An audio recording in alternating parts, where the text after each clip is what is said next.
اہم ترین خبر: علاقائی امن و استحکام کے لیے پاکستان کی سفارتی کاوشیں ایک اہم موڑ پر آ پہنچی ہیں۔ پاک فوج کے سربراہ، چیف آف ڈیفنس فورسز اور chief of army staff field marshal Asim Munir ایک وفد کے ہمراہ تہران پہنچ گئے ہیں۔ یہ دورہ علاقائی کشیدگی میں کمی اور باہمی تعاون کو فروغ دینے کی جانب اہم قدم سمجھا جا رہا ہے۔ ISPR کے مطابق یہ دورہ جاری مصالحتی کوششوں کا حصہ ہے۔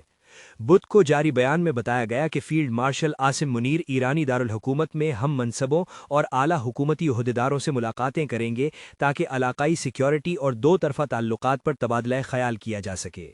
یہ دورہ ایسے وقت میں ہو رہا ہے جب خطہ مختلف چیلنجز کا سامنا کر رہا ہے اور پاکستان کا کردار علاقائی امن کے لیے مزید اہم ہو گیا ہے۔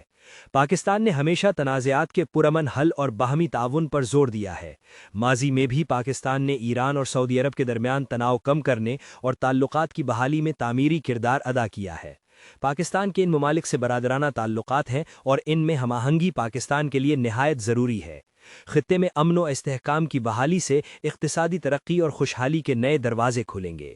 اس اعلیٰ سطحی دورے کا مقصد دو طرفہ تعلقات کو مضبوط کرنا اور پاکستان کے مصالحتی کردار کو اجاگر کرنا ہے۔ تجزیہ کاروں کا کہنا ہے کہ یہ دورہ خطے میں استحکام اور کشیدگی میں کمی کے لیے ایک اہم قدم ثابت ہو سکتا ہے۔